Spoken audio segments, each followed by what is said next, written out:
Welcome to Mission Evolution Radio Show with Gwilda Wiyaka, bringing together today's leading experts to uncover ever-deepening spiritual truths and the latest scientific developments in support of the evolution of humankind. For more information on Mission Evolution Radio with Gwilda Wiyaka, visit www.missionevolution.org. And now, here's the host of Mission Evolution, Miss Gwilda Wiyaka.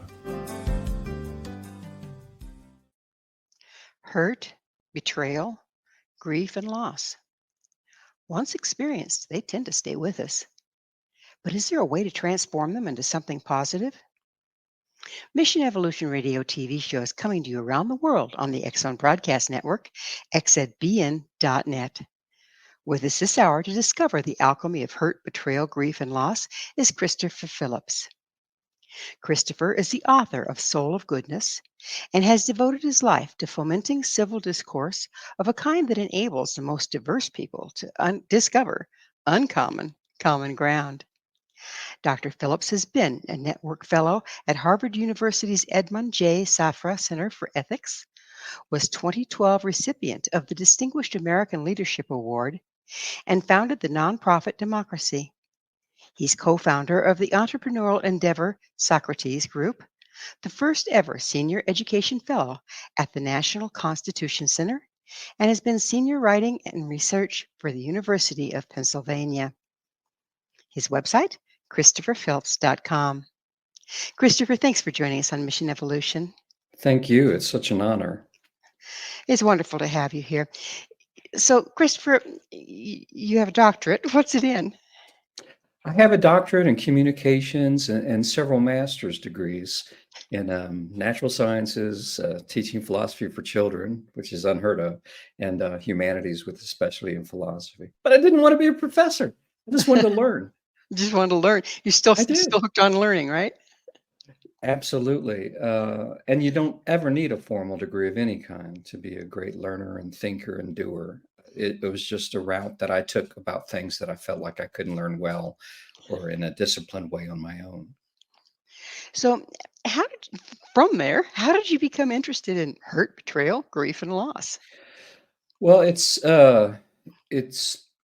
sort of that I think that they were always part of me since I was very young, that I didn't know it. This last, my work on Soul of Goodness emerges is the first book that wasn't intentional, wasn't planned out, but that I try to take life setbacks and not overcome them, but channel them in ways that I think will be perhaps resonate with others and be of help to them as well. But looking back, I realized that all of my dialogue initiatives, which I began in earnest in 1996, at a time of polarization that I'm actually almost nostalgic for now. We've reached such a abyss and chasm at the same time. I think that I come from a family that had moats, that did not have healthy discourses of a kind in which we could learn and grow together. And so I think out of that craving for discourse, I started these groups. There was inchoate at the time. I would have never been able to tell you that when I started my first dialogue initiative, Socrates Cafe. And I have to tell you, I think I start everything in some ways for pretty selfish reasons, because I want to learn and grow from other people. I'm Chris the Inquirer. I'm not Chris way up there on the pedestal, but I'm just curious and perplexed and inquisitive. And I think many people who come to our gatherings have had their share of hurts, despair, loneliness. Haven't we all? Chris, I understand you're of Greek heritage. How's your upbringing influenced your philosophical pursuits and your writings? Well, that's a great question. I learned so much of what I do at the feet of my very strong-willed Yaya, my Greek grandmother. She immigrated with her husband, Philip. My first name is Philip, so he's my namesake. They came from this tiny Greek island of Nisyros in the South Aegean. They came to escape Mussolini and his minions. They'd conquer the island. They came through Ellis Island, and that was a century and a year ago now. And so she was the first Greek teacher in the Tampa Bay region of Greek culture and language. So instead of passing my summers with my friends, going swimming and things like that, I was under her tutelage, learning about all things Greek. And at the time, I was a pretty resistant pupil, but it stayed with me, dormant in a way. But when I saw that my beloved society of the United States was in a time of peril, it reawakened. And all of the lessons and learnings from her had clearly not just stayed way deep inside, but they were brimming now. And it was my way of doing some service for my country because I'd never been called to service. For instance, I never had to register even for the draft. And so these dialogue initiatives, Socrates Cafe, Constitution Cafe, are my way of bringing people together and helping them discover uncommon common ground, not just without, but there's an interiority to it as well. We feel more close to ourselves at the same time. One of my favorite philosophers, Hannah Arendt, spoke a great deal about that and how Socrates helped us in that kind of dialogue. It seems like one thing that has kind of gone by the wayside to a certain extent, to our great detriment in the U.S., is that beautiful close bond with our elders. And to hear you say your grandmother was so influential, what do you think happened there, and how can we correct that? That's an amazing insight. In Greece to this day, for instance, at the onset of the pandemic, they treasure and value seniors like no other. When the Greek Ministry of Health uh, lamented the death of their seniors, he cried. Oh, They treasure them and value them so much in a way that there's a coldness almost in too many elements in the United States. I think that the only way to resuscitate that is one person at a time, one group at a time. One of my favorite gathering places for what I do when I started 28 years ago is nursing homes, assisted living residences, and senior community centers. And again, it's because they have so much wisdom to share. Quite often we bring groups of elementary school students and they sit one after the other with seniors and they share their knowledges and wisdom ways. They have this sense of why, like nobody else. Those at the earliest stages and later stages. And they're like kindred spirits. And I'm just there for the ride because I learned so much from them as we explore questions. that's what's so fun, and what we've missed so much is that the younger have the why, and the elders have the answers, and the people in between don't have the time. They don't. And I think that we simply have to make the time and take the time. If we don't have it's not leisure. It's not just for pleasure. It's for to enrich every aspect. Some people can't help in this world but work 2 or 3 jobs and it's so expensive. But they need that 15, 30, a minutes or 1 hour, blessed hour every week. They need that time for some reflectiveness. And they don't just need it. We as a society need it. And we For need to sure. give each other that gift. All I can do is create the places and spaces, including virtually now. And then it's up to others. And people take me up on it because it's a huge commitment, but it's such a beautiful one. It is. So, how have ancient Greek ideas influenced your view on modern challenges? Well, you have to understand that even though I have all these, formal degrees, everything I learn about things Greek, I learned from my grandmother. So, they so many academics have just made it dry and dusty and desiccated and soulless. When all these terms, the Greek word virtue, arete is this Greek term that I live by. It means all around virtue, excellence in all of life's dimensions. Somehow that's gotten not just short shrift, but it's absent without leave. And when these terms are taught in the academic setting, these things are not just dictionary definitions. They're not just concepts. They have spirit imbued within them. When we talk about eudaimonia, joy, it's not just happiness, as is too often scandalously translated. It's a joy-filled life, and it can be a kind of joy that comes from the other side of despair. As we make our way through these dark tunnels, as we find creative pursuits that make it possible to plow our way through. These are the richest terms that I'm trying to revive, steal back from academia in many ways, and reintroduce to the world, because they're all imbued with what I would call Socratic spirits. And that's how I learned these traditions. The reason my yaya, my Greek grandmother, had this indomitable, never say die spirit, she didn't really like the United States, quite honestly. She missed her tiny island of Niceros terribly. She channeled it through her entrepreneurship. She channeled it through her poetry, and it was that example that, but also the sense of service. They all go hand in glove: personal growth and service to others, selflessness in the best sense, and selfishness and selflessness. They all are inextricably entwined by the Greek way, as I learned it from my yaya, and I try to impart that as well with my family, with myself, and with society. Well, we're about out of time in this segment, but I was taught the same way that you're talking, that there's the balancing unconditional love of self, unconditional love of other. You can't have one without the other. And the closer they are to balance, the closer your life is into balance. So that's a beautiful thought, beautiful way of putting it. So we will have to take that commercial break. Christopher and I will return very shortly. So don't you go away. This is Mission Evolution, www.missionevolution.org, and we're coming to you on the X-Zone Broadcast Network, xzbn.net. Is there any goodness left to be found in the world? With us this hour discussing hurt, betrayal, grief, and loss is Christopher Phillips, the author of Soul of Goodness. Christopher, you speak a lot about goodness. How do you define goodness as opposed to badness?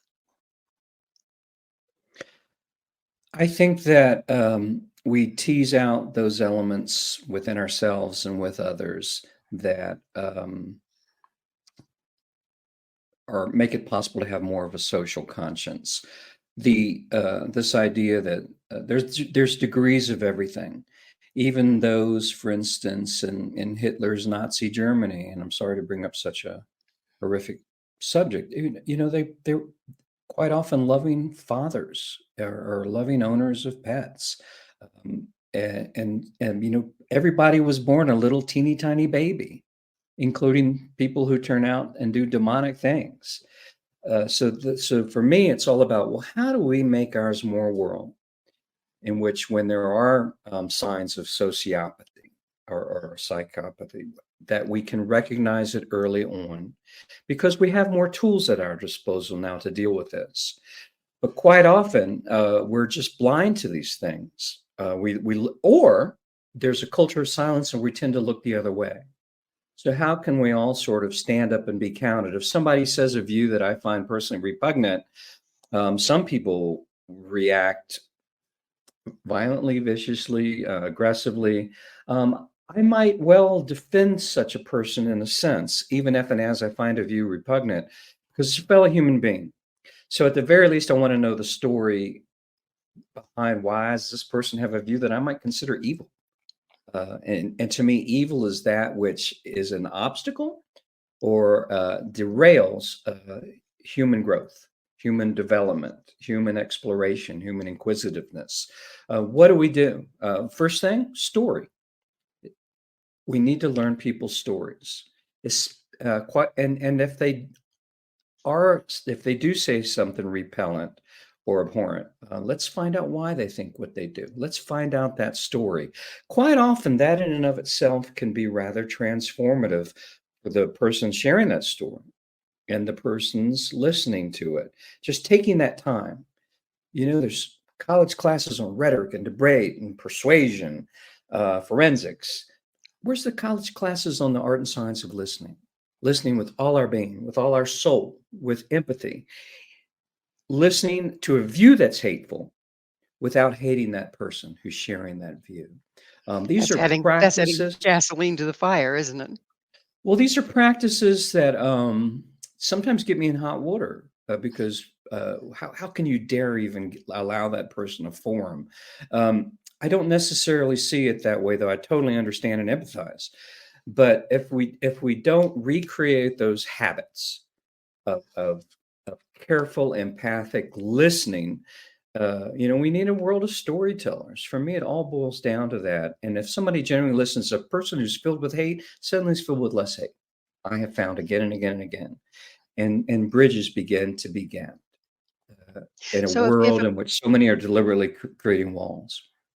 So if a person is full of hate and we respond the normal way is like and judge against them, then that creates this huge chasm of polarities, right? Well, what you Polarization. see, yes, it's And exactly so right. so if you do what you said, you meet them where they are. There's no room when you meet somebody where they are. You don't have to buy into it, right? You just meet them there. Yes, you just meet them there, and guess what? You meet yourself there too, because it's really easy to see the flaws and foibles and blind spots of others.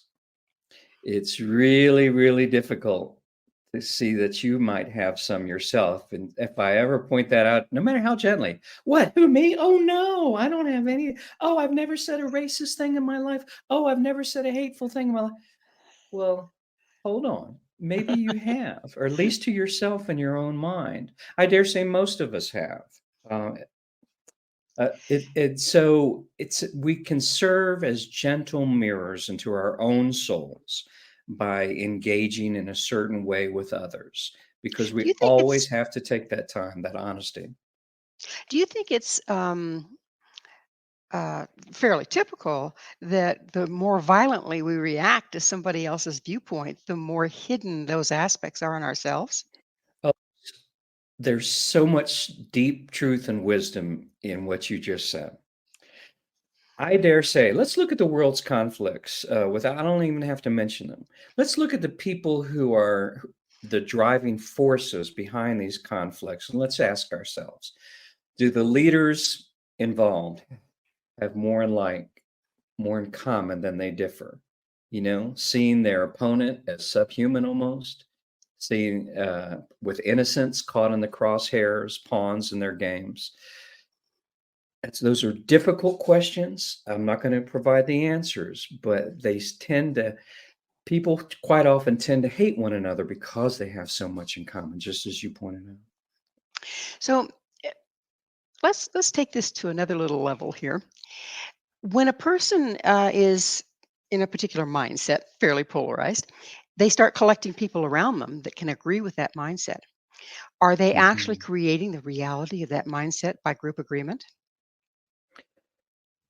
I think, I think that they are. I think it becomes almost a self-fulfilling prophecy. And so that's all the more reason to stand up and be counted. It's so easy to point the finger of blame for why this is happening at the politicians, the demagogues, people in positions of great influence and power. But my firm and fervent belief is that we all can be the change that we want to see. A Gandhi, he wasn't. I mean, these were unknown, rather obscure people who decided that they were going to be the change that they wanted to see in the world. But it starts out with one person here and another there who decides that they're going to do it all, risk it all, to bring about a better day for humanity. And sometimes they don't have happy endings. Look what happened to Socrates, for heaven's sakes. So, but we have to make that decision for the sake of our families and for the sake of having a long-term view. Looking at not just the next generation, but 500 generations hence, 1,000 generations hence. We've lost that long-term sensibility, but we have to act. We have to. I've had people felt very threatened by me just asking why. But in certain settings, but that's all the more reason. I've been in maximum security prisons. I've been to nursing homes. I've been to elementary and daycare. Um, if we can tap into that inquisitiveness, we might get the sense of there, but for the grace of God go I. And it And doesn't make us recognize innocent. Yeah, but we're fellow human beings. recognizing that and owning it gives us power over it in a way, doesn't it? It is, and it's an act of sublime courage, in my point of view. Uh, just anytime we really listen fully to somebody, it's transformative. You do not emerge unscathed, but it is an act of courage.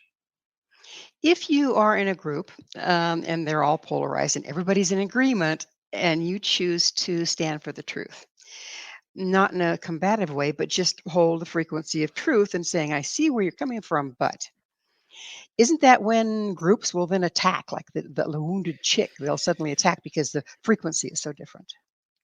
Well, you see people suddenly will get in defensive posture and sit back and like you see that they're without even understanding it that they're suddenly in attack mode.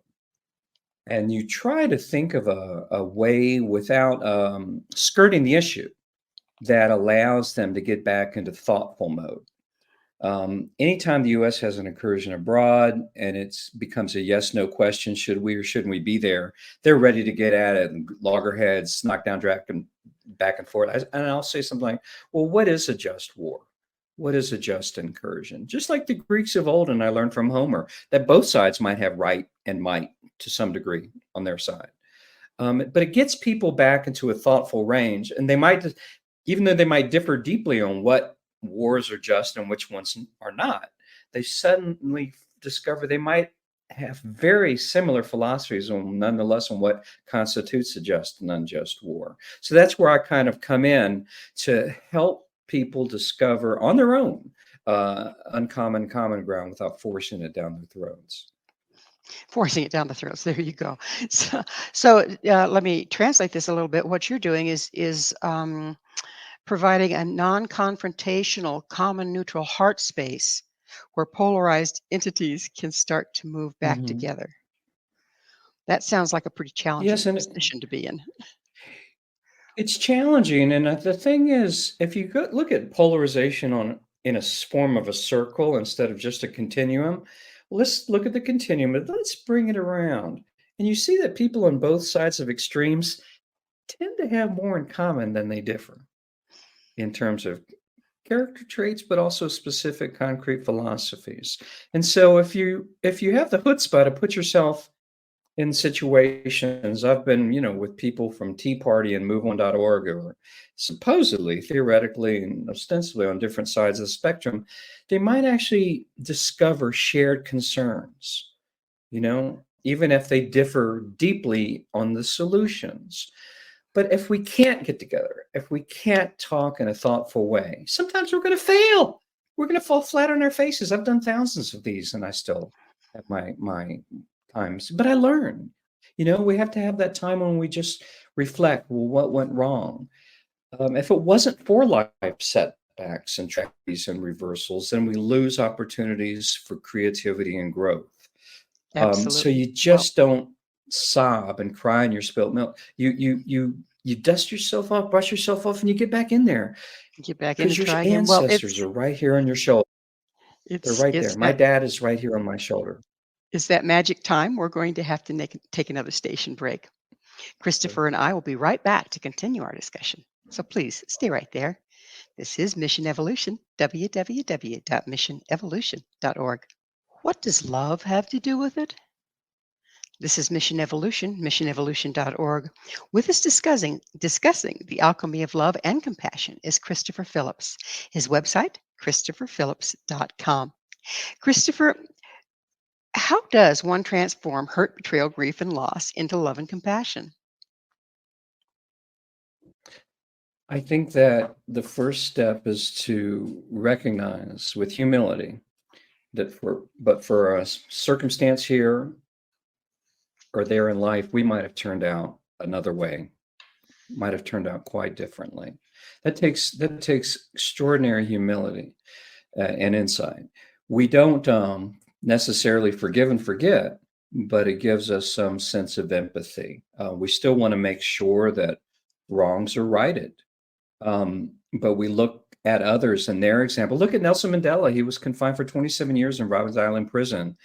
And yet he emerged from that without resentment, without bitterness, but rather with this sense of love and compassion.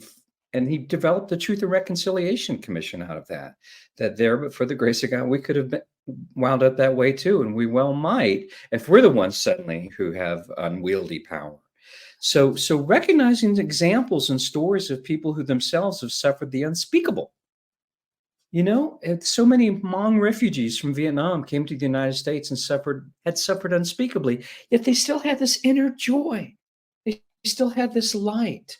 And to be to know them and be part of their orbit has been world changing for me. And as I was going to say, also when I speak of long term vision and having that, I'm also speaking forward and backward.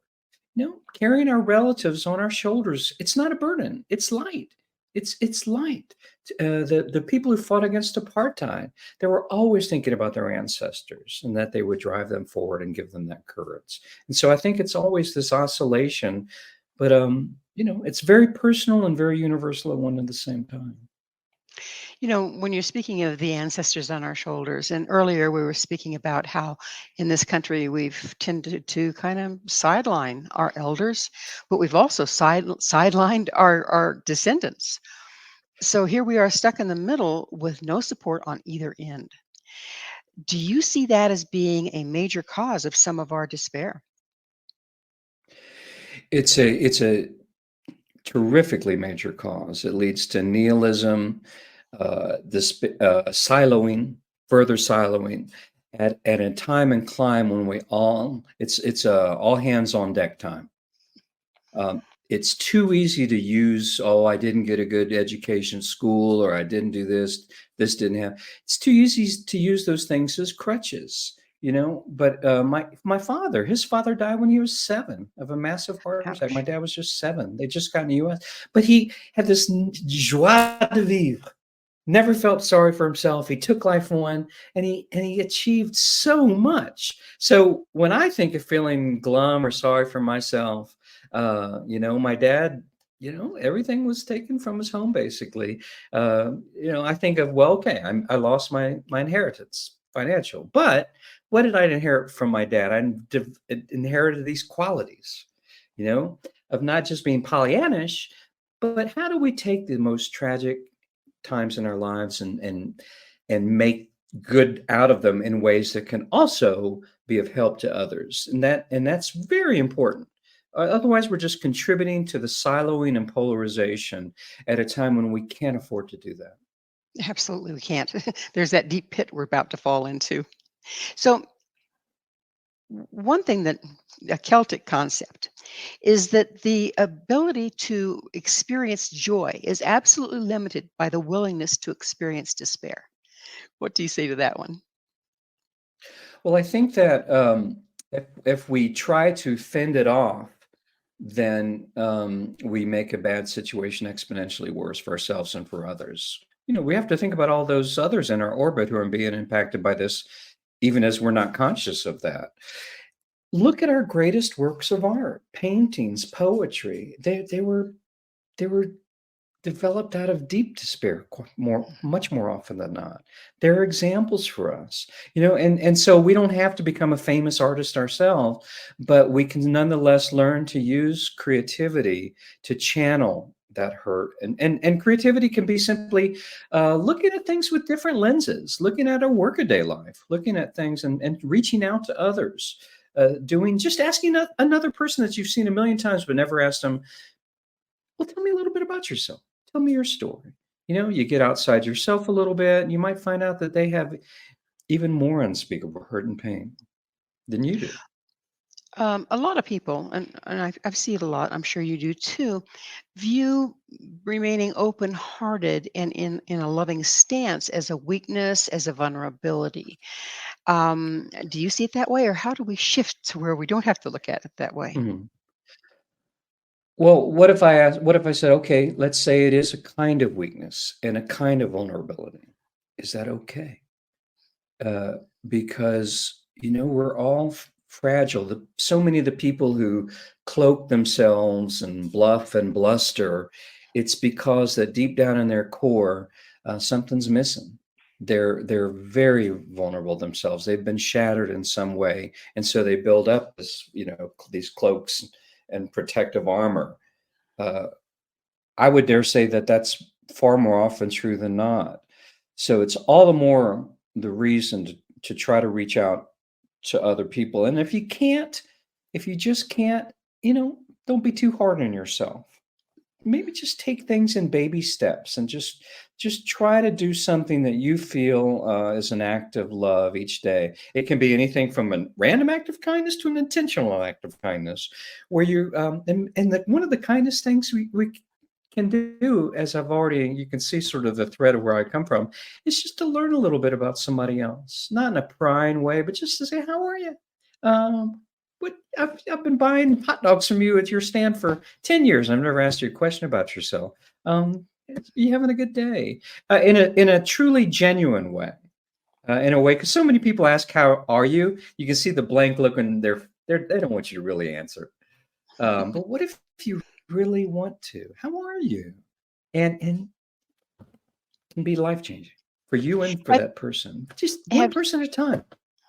Have you noticed how when you take that stance, and you're in a group of people, say at that stand, the hot dog stand, there's people standing around waiting, or cooking or whatever, and you engage at that heart level and that real curiosity level, what changes do you see in the people around, and what causes that change? You know, and they with because you're not beating them over the head with, "Hey, I want you to be this way too." My mother, she was born in a coal mining camp in Appalachia, and she also had a very difficult life. And she comes from a Scots Irish background, so when you spoke about Celtic ways, that's sort of where my work is steering these days. But they pick up on it. You can stand in this long grocery store aisle, "Oh, I picked the wrong aisle. This person's taking forever." And you sort of start saying, "Oh, but we're all in the same boat." Or you had a traffic accident, everybody has to get out of their car. "Oh, we're all in the same boat. Let's get out and talk and have it, make it like a picnic." And it's transformative. So it's like, You s- yeah, we're in this together. It's okay. you speak of love and compassion. How about humor? Where does that play in? Well, I became a dad late in life. I have an 11-year-old and an 18-year-old, and I'm 65.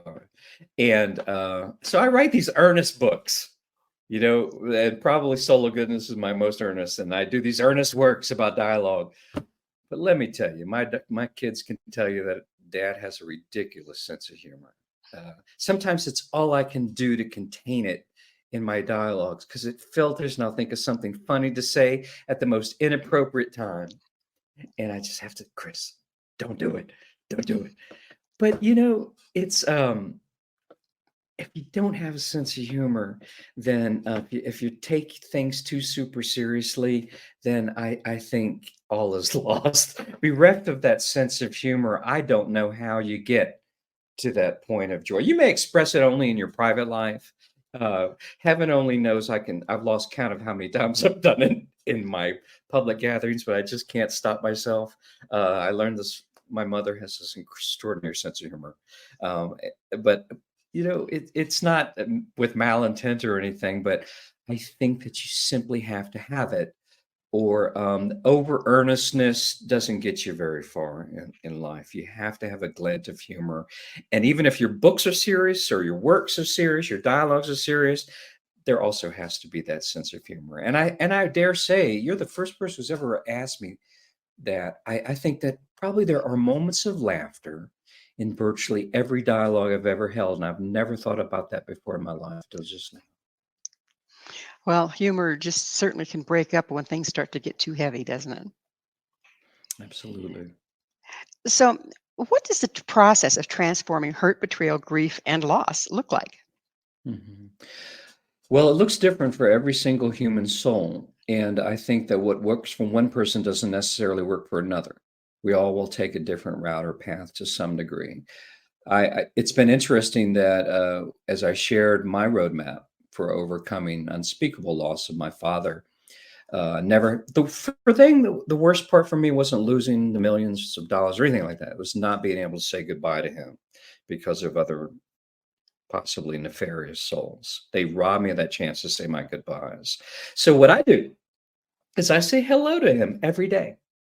Uh, and when I wake up in the morning, but also through my works and deeds and actions. I know how proud he was of the legacy that I was trying to leave.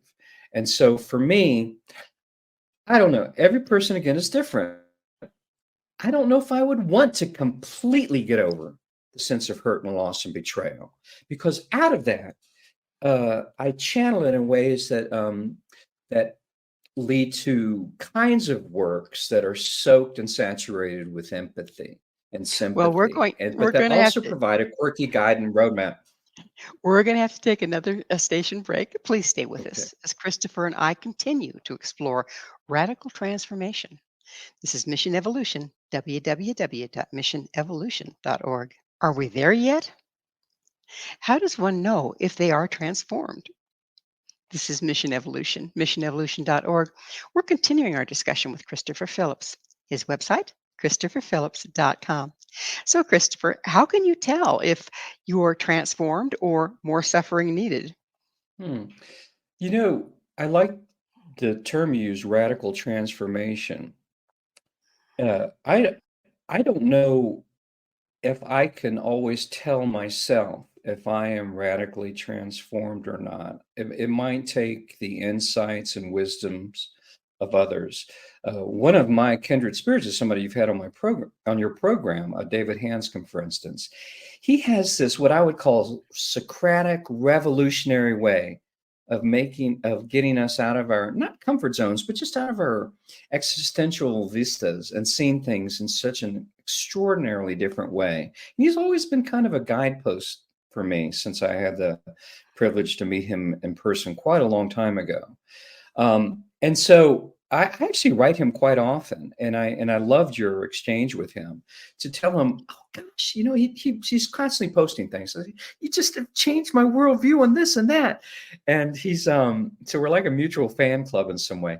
But the idea is just to say, look, here's another way of looking at things. Here's another. Consider this, and then it's up to you to decide.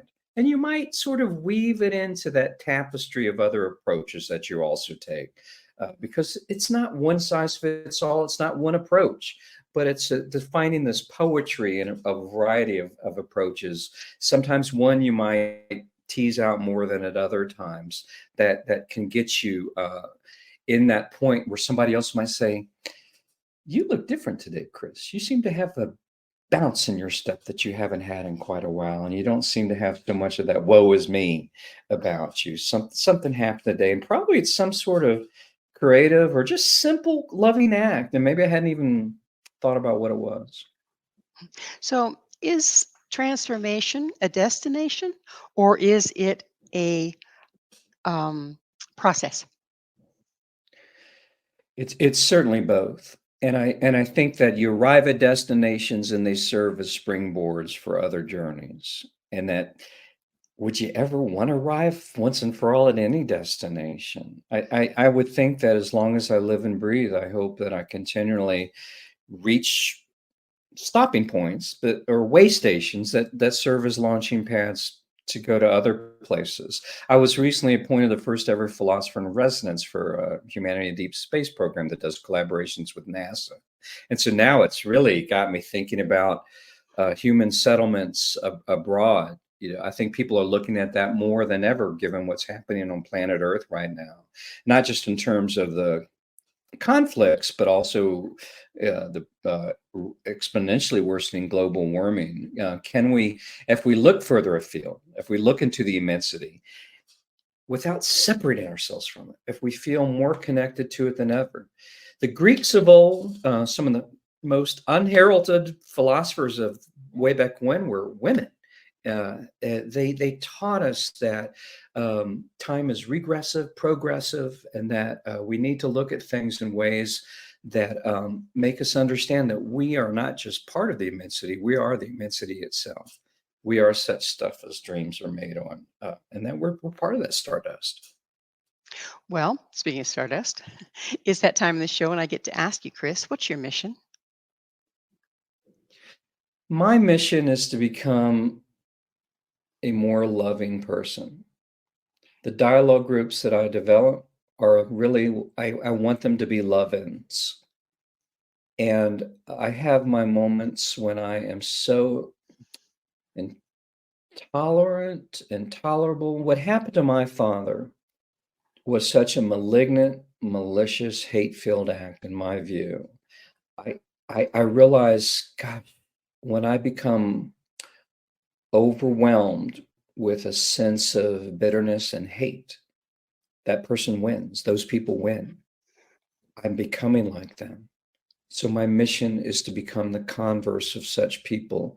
And by doing so, you have to love those people to some degree. You have to love to some degree those who've done the absolute worst. But are you not then living your life in opposition to what they did by trying to become the opposite of it? Trying to become the opposite of it, recognizing all the while that I may have turned out like them, but for a chance event or occurrence here or there. I think that's one of the things that I learned the most from, for instance, the works of Shakespeare. I started a Cafe for Shakespeare project, and from Socrates, is that most things are not preordained. They didn't. If you read his tragedies, things didn't have to turn out that way.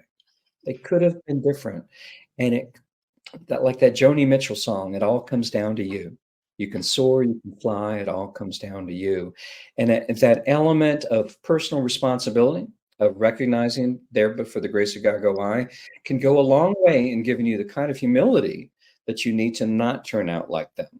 Not in a holier than thou way, but just that, you know what? I can take a different path. I can take a different route. And What happened to my and dad is the ultimate challenge. And so like every day I fight back against it. so like being grateful for the bad examples in life because it gives you an opportunity to do something different. Is that what you're talking about?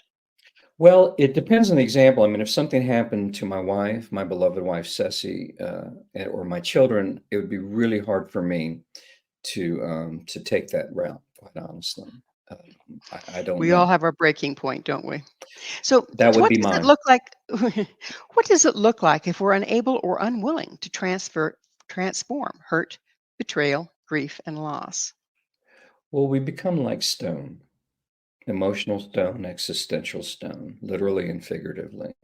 Um, Growth is not possible under such circumstances. I think many of us may arrive at a point when we ask ourselves, is life worth continuing? Is it worth going on if we're going to be like that? And because, I see if I could have a vantage point from billions of light years away, I would think that our galaxy or the universe itself is shaped like a question mark. And I think that, the sense of wonder, one of my favorite books is by Rachel Carson, a children's book, The Sense of Wonder. That sense of inquisitiveness, coming up with new questions and looking for ways to connect with others in this increasingly disconnected world is my only way for personal salvation. Constantly seeking new paths and routes for connectedness, so we don't reach that point, because that's ultimate nihilism. And why do we have children? Why do we bring children into the world if any of us, or even if we don't have ones of our own, why do we, at some way, we have some connectedness with them? Why are we here? And so I think we all have to feel a sense of duty, of service, but of also some self-love that I can make a difference. Some people feel they can't, but they can. They can. Every single person. And what's interesting is what you're speaking of is exactly the opposite of what's going on in the world, or at least in this country, where everybody is becoming increasingly self centered and narcissistic. What do you see as the result of that stance? I just think it's chilling, it's unnerving, it shows a lack of a sense of history. All the greatest of the great civilizations and open societies so far have had a period of ascent, stasis, and then irreversible decline. We refuse to look at the pernicious patterns that are repeating themselves today. It would be so easy for me to get into that kind of numbing, paralyzing despair, but I can't. I can't afford to. I can't afford to, because I want for the rest of the world's children what I want for my own children, to be brought up more in a world of love, in a healthy climate, a global climate, and as well. And so I have to get up and dig in my heels and try to be that change each and every day. And so for my children, I'm not a preacher and proselytizer. I just try to set an example, and resonates with a person here and there. And if it resonates enough, suddenly you've reached a critical mass, and suddenly we Critical mass become is this team of definitely what we change. need. Yeah, It definitely needed. is. So we So, got to get in there. We're getting close to being out of time in the entire program, Chris. What legacy would you like to leave behind? You know, when I started my first Socrates Cafe dialogue group in 1996, everybody said it would never work. People are too polarized. It was in a little coffee house in Montclair, New Jersey. Uh, and when these people came together, they didn't know each other. They were different, diverse, and they were able to. And I was steering in a way without really knowing what I was doing, but they were. They left with a sense of connectedness and love. They would have never put in those terms, and I wouldn't have either at the time. I thought, you know what? If I get run over by a truck tomorrow, it's okay because I found my thing.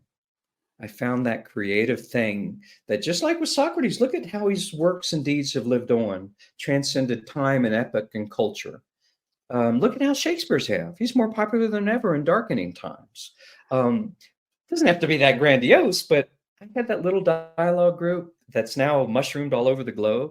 And it's like, wow, you can start something with different intents, very modest and humble intents that can turn out to resonate with many others.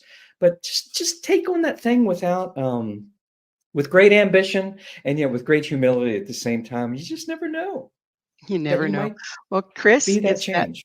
it's that magic moment. Unfortunately, we're out of time. But thank you so much for Yes. coming on the show. Thank you so much for the gift of your time and your amazing questions. Thank you.